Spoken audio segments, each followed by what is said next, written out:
손에 들고 있는 것이 감사한 일입니까? 불평한 일입니까? 우리는 감사할 일이 너무 많은데 감사는 안 하고 불평을 많이 하는데 왜 그럴까요? 혹시 여러분의 남편을 한번 생각해 보시면 남편한테 감사할 일이 많습니까? 불평한 일이 많습니까? 감사할 일이 분명히 많을 것 같은데 그것은 하나도 감사하지 않고 불평스러운 잘못된 것만 계속 지적하고 있는 그 마음은 도대체 무슨 마음입니까? 또 남편분들도 아내가 얼마나 감사한 것이 많은데 왜 자꾸만 불평스러운 이야기만 해대는 이유는 도대체 무엇입니까? 교회가 감사한 일이 정말 많은데 그렇게 불평하는 말을 해야 마음이 편하십니까? 이 나라에 감사한 일이 얼마나 많은데 그렇게 나라를 어렵고 힘든 그런 불평만 계속 해서 힘들게 하는 게 도대체 무슨 마음입니까? 우리 사람들이 참으로 나쁩니다. 왜 그런가 했더니 태초에 우리의 조상들이 똑같이 그랬어요. 무슨 얘기냐면 아담과 이브를 보니까 그 수많은 나무 과실, 자연 식사 얼마나 많이 있습니까? 정말 100이라고 하면 99%가 다 하나님이 주신 것이고 마음껏 누리도록 허락받은 것인데 그거 하나, 거기에 왜 관심이 있죠? 선악과 먹지 말라고 하는 그것에 그렇게 관심을 쏟다가 그만 큰 실수를 저지르고 맙니다. 많은 것 놔두고 하지 말라는 것에 신경 쓰는 이유가 도대체 우리 사람의 마음이 무엇일까? 그것은 우리에게 주신 그 수많은 것들에 대한 진정한 감사가 없기 때문에 자꾸 조그마한 것 하나 가지고 우리는 마음을 쏟게 되어 있다는 것입니다. 여러분, 감사하며 산다고 하는 것은 그만큼 성숙해졌다는 이야기입니다. 성숙한 감사자, 어떤 조건을 갖고 있는가를 한번 이렇게 짚어보겠습니다. 성숙한 감사자가 갖춰야 할 몇 가지가 있습니다. 첫째는 나와 내 주변에 있는 당연한 것을 특별한 것으로 여기는 감사가 있어야 성숙한 것입니다. 지금까지 설명한 것들입니다. 정말 별거 아니지만 그것이 얼마나 내가 특별한 감사를 느끼고 있는지를 알아야 됩니다. 지금 먹고 있다는 것이 얼마나 감사한 일인지, 숨을 쉬고 있다고 있음이 얼마나 감사한 일인지, 살아있음이 얼마나 감사한 일인지, 여러분 이것이 느껴지십니까? 여러분 한번 숨을 못 쉬면 어떤지 느껴보셨어요? 대구의 지하철 사고 났을 때 점점 호흡이 가빠오고 점점 숨을 쉴 수 없는 독가스들이 들어오면서 죽어가고 있는 그 사람들의 심정을 보셨습니까? 얼마나 맑은 공기 속에서 마음껏 공기를 먹고 사는 것이 얼마나 감사한지. 그런데 우리는 이런 감사에 대해서 별로 감사하지 않는 느낌은 무엇입니까? 누구나 다 먹고 누구나 다 마시고 누구나 다 있는 거니까 내가 그렇게 특별히 감사해야 될 이유는 없다라고 생각하지만 여러분, 우리는 특권층에 사는 사람들입니다. 얼마나 감사한지 모릅니다. 우리나라 전 세계를 어떤 학자가 전 세계를 100명으로 단축시켜서요 다 이렇게 좁혀봤습니다. 아시아인이 몇 명, 유럽인이 몇 명 이렇게 해가지고 100명으로 다 단축시켜서 우리나라 사람이 대개 어느 정도의 순위에 갔나 했던 1% 정도에 들어간대요. 이야, 대단하지 않아요?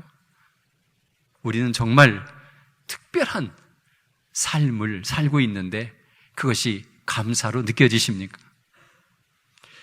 여러분, 우리는 믿음의 표현 중에 감사가 최고의 표현이라고 어느 신학자가 말했습니다.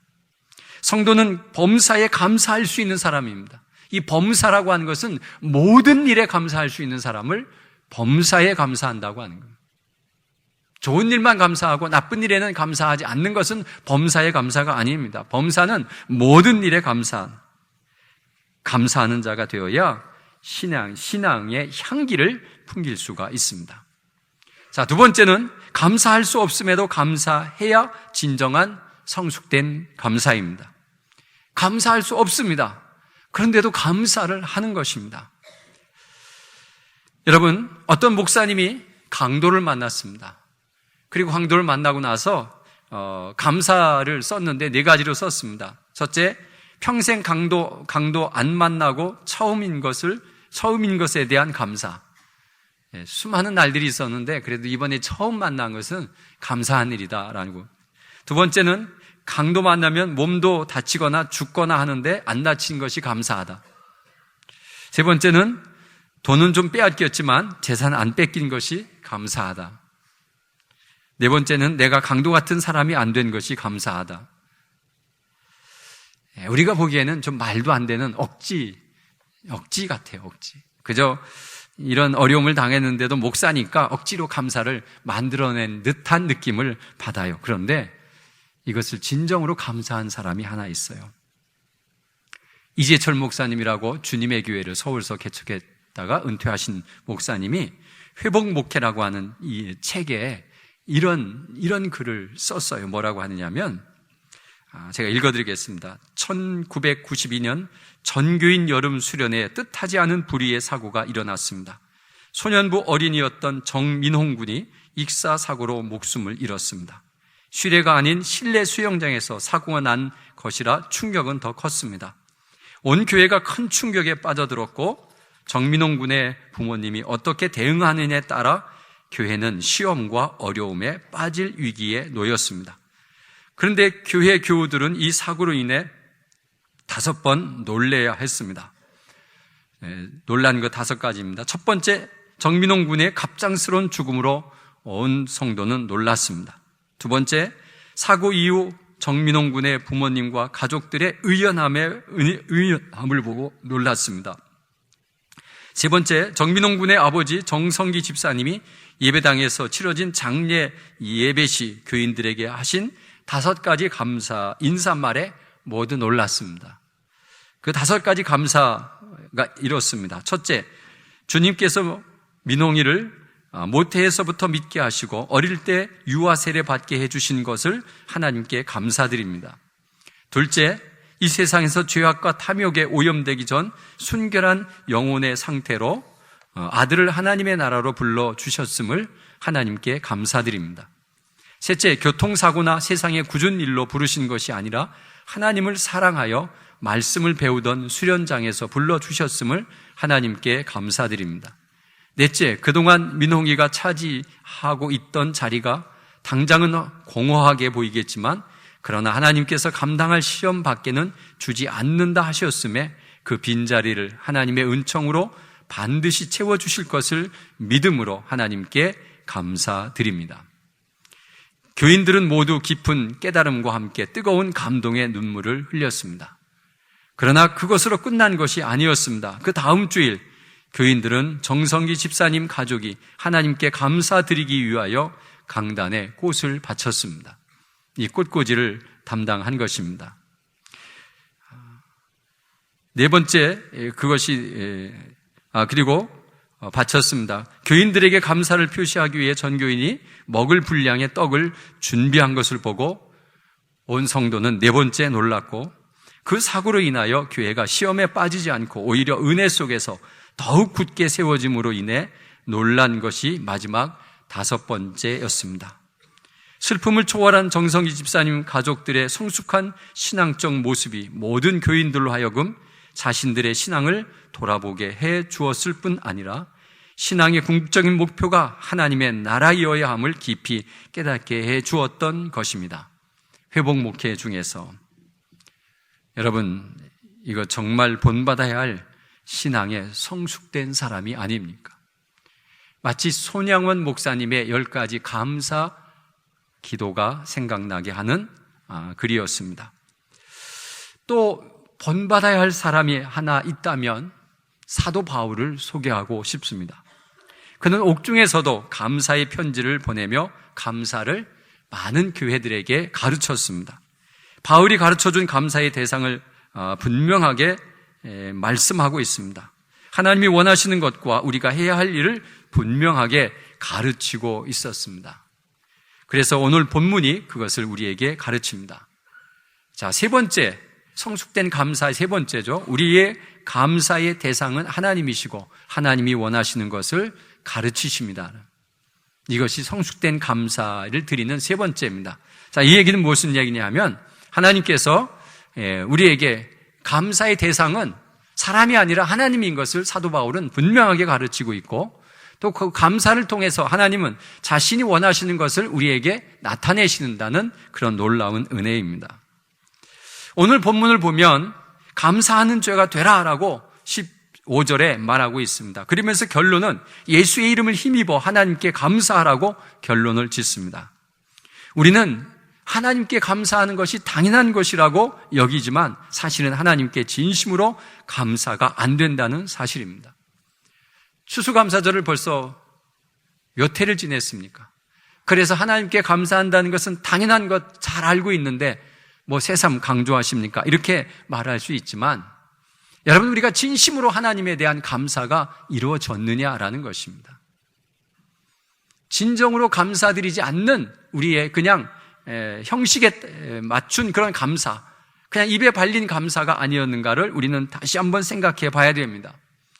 우리가 진정으로 감사하지 않는 그 마음을 어디서 발견할 수 있느냐면 성경의 1만 달란트 빚진 자의 예화를 통해서 우리는 생각해 봐야 됩니다. 1만 달란트 굉장한 액수입니다. 성경에 또 예수님께서 그런 예화를 빌죠. 내가 한번 사업을 해볼래? 라고 하면서 1달란트, 2달란트, 5달란트를 줘요. 사업을 해보도록 5달란트를 주는 게 제일 많이 준 거면 이 5달란트도 보통 돈은 아닙니다, 여러분. 그런데 10,000달란트를 받은 사람입니다. 자, 이 빚을 진 사람이 주인이 탕감을 해줍니다. 보니까 도저히 빚을 갚을 능력이 없는 거예요. 저렇게 살아가지고는 평생 죽으라고 해도 빚을 못 갚고 죽을 사람인 것 같아서 불쌍해서 내가 그 10,000달란트 빚을 다 탕감해 주겠다. 없는 거로 하겠다. 그러니 열심히 살아라 하고 용서를 받았어요. 얼마나 감사한 일입니까? 정말 뛸 듯이 기쁜 마음이 되었습니다. 그런데 가다가 100데나리온인 것은 그렇게 큰 액수는 아닙니다.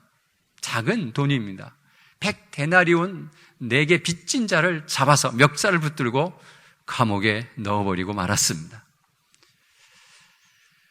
그때 1만 달란트 용서해 주신 사람이 그 소식을 듣고 그 사람을 잡아오라고 해서 다시 그 사람도 감옥에 집어넣어버리고 말았습니다. 왜 그가 100데나리온이나 되는 별거 아닌 돈에 그렇게 마음을 빼앗겼을까? 그것은 1만 달란트를 내가 빚진 것을 갚아주었다고 하는, 그 용서해 주었다고 하는, 탕감해 주었다고 하는 그 진실된 감사가 없었던 것입니다. 정말 나는 죽었다가 사는 사람이다. 정말 이것은 너무나도 소중한 나의 인생을 살려준 것이다. 나는 너무 감사하고 너무 감사하다고 그렇게 진심으로 감사했으면 여러분, 우리가 100데나리온 사람에게 충분히 용서해주고 자기도 탕감해주고 내가 이렇게 큰 은혜를 받았는데 내가 이까짓 건 너에게 못해주겠냐 하고 넓은 마음이 되어야 될 텐데 그것을 못했다는 것입니다. 여러분, 우리가 이것을 생각하면서 우리가 진정으로 하나님 앞에 진심으로 감사하고 있느냐라는 것을 우리가 한번 생각해보고 여러분이 헌금을 드릴 때나 감사의 표현을 할 때나 하나님 앞에 어떤 감사의 표현과 예물을 드렸는지를 생각해 봐야 됩니다. 하나님은 우리를 구원하시기 위해서 자신의 아들 이 땅에 보내셨고 그리고 그 아들을 죽이면서까지도 우리를 사랑해 주시고 우리의 죄를 탕감해 주셨는데 나만 해줬나? 그런 생각과 그리고 탕감해 준 뭐가 증거가 있나? 이런 생각을 하면서 별로 그것에 대한 감사와 감격이 없습니다. 그래서 진정한 감사도 안 이루어지고 누가 나에게 조금만 잘못하면 그냥 두지 않는 원수를 갚아야 되고 속이 시원한 그런 마음을 갖고 있다고 하는 것은 하나님이 나를 위해서, 예수 그리스도가 나를 위해서 어떻게 죽으시고 어떻게 용서함 받았다는 그 감격과 감사가 너무 없어서 우리는 100데나리온 빚진 자를 옥에 가두는 자가 되어버리고 말았다는 사실입니다. 사랑하는 성도 여러분, 우리가 이 시대 속에 살면서 인생을 살아가면서 무슨 생각만 하면 원망과 불평이고, 무슨 대화만 나누면 분노를 참지 못하고, 무슨 나쁜 짓을 하여도 그것이 하나님과의 사이가 점점 멀어져 간다는 이 사실을 그냥 모르고 사는 사람이야말로 저주받은 사람입니다. 여러분, 하나님의 은혜를 깨닫지 못하는 것은 정말 문제가 많이 있습니다. 감사가 메마른 삶의 불행은 지금 당장 평안을 누리지 못하는 것으로 끝나지 않고 인생을 저주받은 자로 낙인 찍혀 심판대 앞에 언젠가는 설 수밖에 없다는 것을 우리에게 가르쳐 줍니다. 여러분, 일본의 개신교 사상가, 종교 비평가였던 우찌무라 간조라는 신학자가 있습니다. 우리보다 신앙이 100년 더 빨라 있는, 지금은 별로 그리스도인이 없지만 그래도 훌륭한 그리스도인들이 일본에 좀 있습니다. 자, 그 자가 남긴 말이 있는데, 하나님에게서 저주가 있다면 그것은 질병도 실패도 배신당하는 것도 아니다. 만일 저주가 있다면 이 세 가지다. 하나, 아무리 믿으려 해도 하나님이 믿어지지 않는 것. 둘, 아무리 성경을 읽어도 하나님의 말씀이 들리지 않는 것. 셋, 아무리 감사하려고 해도 감사가 안 되는 것이라고 말했습니다. 이 세 가지 한번 묵상해 보시기 바랍니다. 혹시 여기에 걸리는 것은 없는지, 아무리 믿으려고 해도 안 믿어지고, 하나님의 말씀을 듣고 좀 변화를 시켜보려고 해도 말씀이 잘 안 들리고, 정말 하나님의 은혜가 감사하다고 느끼고 싶은데 감사가 안 되고, 여러분, 이것을 우찌무라 간조는 저주라고 말했습니다. 여러분, 오늘 본문에 우리에게 주고자 하는 하나님의 귀한 말씀이 있습니다. 우찌무라 간조가 한 그 이야기들을 함께 섞어서 이 말씀 속에 넣어놨습니다. 그래서 15절에 이렇게 말합니다. 예수의 평강이 우리의 마음을 지배하게 하라고 말씀하고 있습니다. 예수님이 평강을 우리에게 주고, 그래서 주장하게 하라. 너희 마음을 주장하게 하라. 15절의 말씀입니다. 그리고 너희는 평강을 위하여 한 몸으로 부르심을 받았다라고 말씀하고 있습니다. 평강의 사전적인 의미는 걱정이나 탈이 없음입니다. 아무 걱정이나 탈이 없는 게 평강입니다. 그 평강을 다른 말로 하면 행복함입니다. 여러분, 우리는 아무 걱정이나 탈이 없으면 행복한 겁니다. 자, 하나님은 우리에게 너희가 행복하기를 원하는 그 마음을 지금 나타내주고 있습니다. 그리스도의 평강이 너희 마음을 주장하게 하라.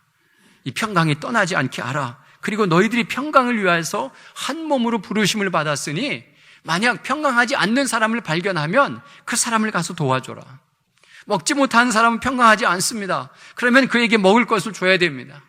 그가 힘들고 어려운 상황 속에 빠지면 그에게 찾아가서 그를 좀 위로하고 격려하면서 그 아픔에서 벗어나게 해주는 것, 그것이 서로 도와야 한다고 오늘 우리에게 말씀하고 있으면서, 여러분, 우리에게 힘들고 어려울 때마다 그것을 이기는 가장 좋은 방법이 무엇이냐라고 말하면 오늘 성경은 또한 감사하는 자가 되라라고 우리에게 말씀하고 있습니다. 여러분, 내가 불행하십니까?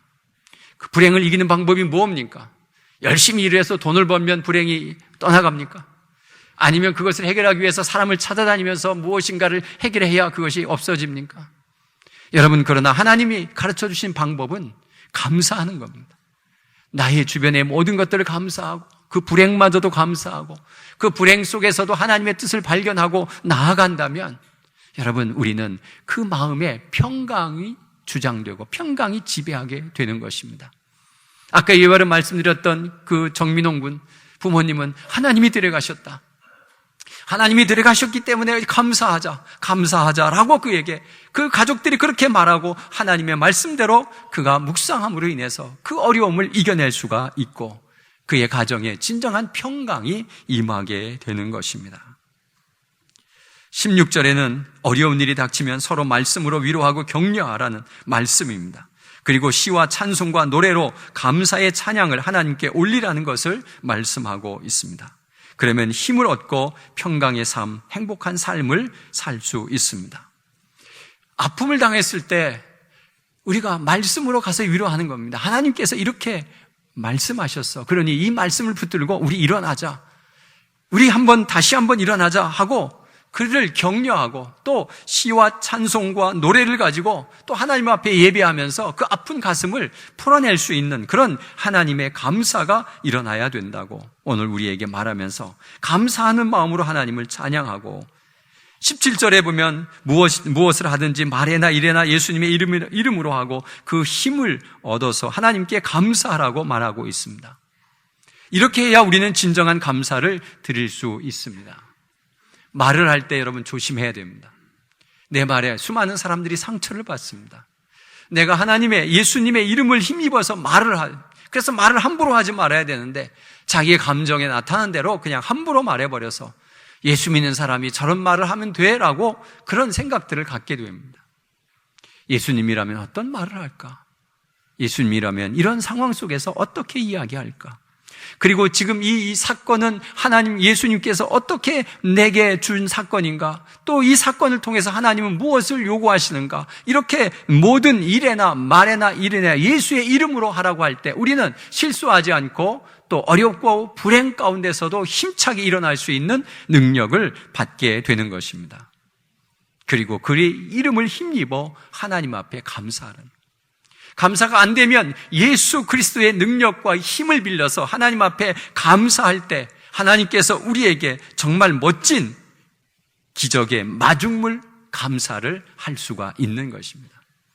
그것도 건성이 아니라 진심 어린 감사를 통해서 하나님을 기쁘시게 할 수 있습니다. 이제 마무리하겠습니다. 부모가 감사의 삶을 살면 자녀도 감사를 보고 배웁니다. 부모가 저주의 삶을 살면 자녀도 저주를 안일하게 생각합니다.